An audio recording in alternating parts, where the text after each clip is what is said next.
are concerns that this month could be the nail in the coffin unless customers continue to visit. Let's talk to Lucy Holmes. She's from the charity Alcohol Change UK, who started the Dry January campaign, and Tom Bott, who's the founder of a brewery and joins us this morning. Thank you both, Lucy, Tom, for joining us. Happy New Year, although it's a day too late. We're very grateful to you for being with us.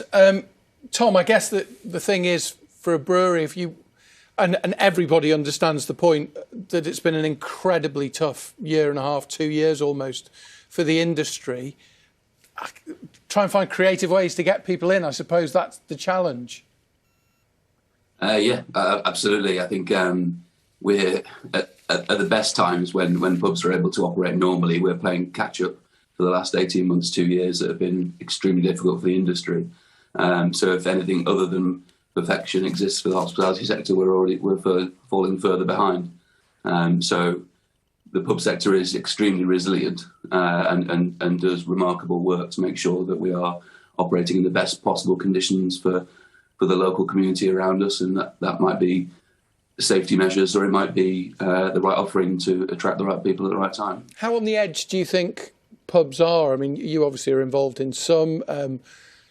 After everything that's happened, and now people start the new year, maybe have had a good time over Christmas with COVID and everything else, they might stay away. So how on the edge are your businesses? It's difficult to say in terms of the industry widely.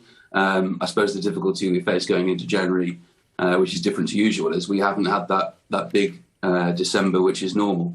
It's usually the busiest month of the year. It's usually filled with regulars who go to the pub throughout the year, but it's also filled with loads of people who tend to go and enjoy themselves around that time, Christmas parties, seeing old friends, seeing old family, and that just hasn't happened in December. So we enter January in a far worse position than normal, absolutely desperate to see people coming through our doors and supporting those businesses, because if it doesn't happen now, then some of those favourite venues, whether it's the local pub, restaurant, cafe, music venue, they may not be there come the summer when you want to go out to them.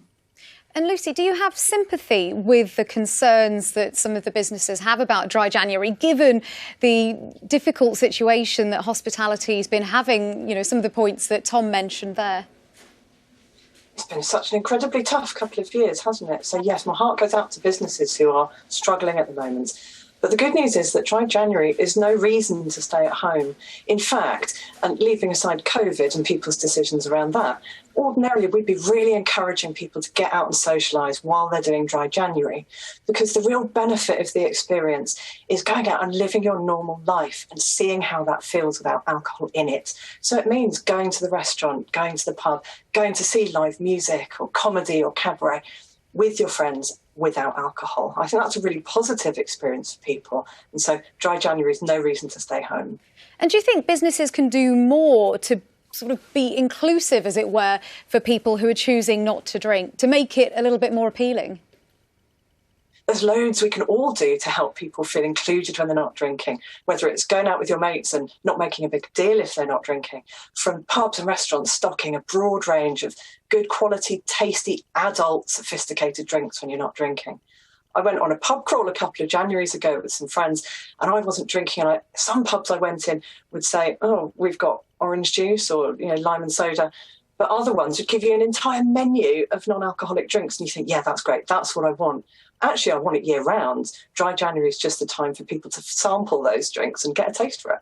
And I suppose, you said, Lucy, in your first answer, leaving aside COVID and everything else, that's one thing that sadly we can't do at the moment, although, many people are worried about it.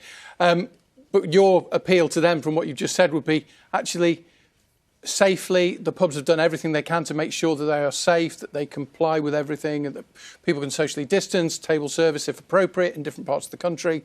Get out and still support your local pub. I mean, I can't speak to the COVID safety, but within local restrictions, and if people feel confident to go out and about, then yeah, Dry January is no reason not to do that. If you need a bit of extra support, download our Try Dry app. You'll get daily coaching emails, loads of hints and tips. and encouragement to enjoy your normal life, but to do it without hangovers, get your Saturday mornings back. You might sleep better, you might start feeling better, and it'll give you the confidence for the rest of the year to get control of your drinking so that it's not controlling you. Tom, do you need more support from the government? It's a situation now where you're saying, actually, please don't do dry January. Please keep coming out. Please keep supporting the hospitality sector. Do you need more support from the government? Oh, we've lost Tom there. Sorry, we've lost Tom. That was a shame, wasn't it? Lucy, we get a final thought from you if you're still there. Don't know if we've lost you as well. I think have we got you, Lucy? Yeah, that's a relief. Oh, I'm still here. Hey. I'm still here. I mean, I think businesses are doing a huge amount. I know that Tom's Brewery started producing an alcohol-free beer last year, which is brilliant. There's loads that publicans can do, restaurant owners, get in some really good quality alcohol-free beers, ciders, sparkling white wines, particular favourite of mine, and welcome people in, whether or not they're drinking alcohol. Absolutely. I was on alcohol-free beer on New Year's Eve, and I have to say, it was fine. It was great. Yeah, there's a better range of it now, isn't there? There's some really good beers. Yeah, far more choice available. And gins, and Prosecco's, and now wines. we've set him off. That's it. All of them. Have we got Tom? Tom, just a final thought. I think you are back. A thought on further support from the government if you think it's needed. No, he's gone. We'll leave it. Yeah, well, Tom, thank you to Lucy. Lucy. Yeah. And if you can hear us, Tom, thank you both for that.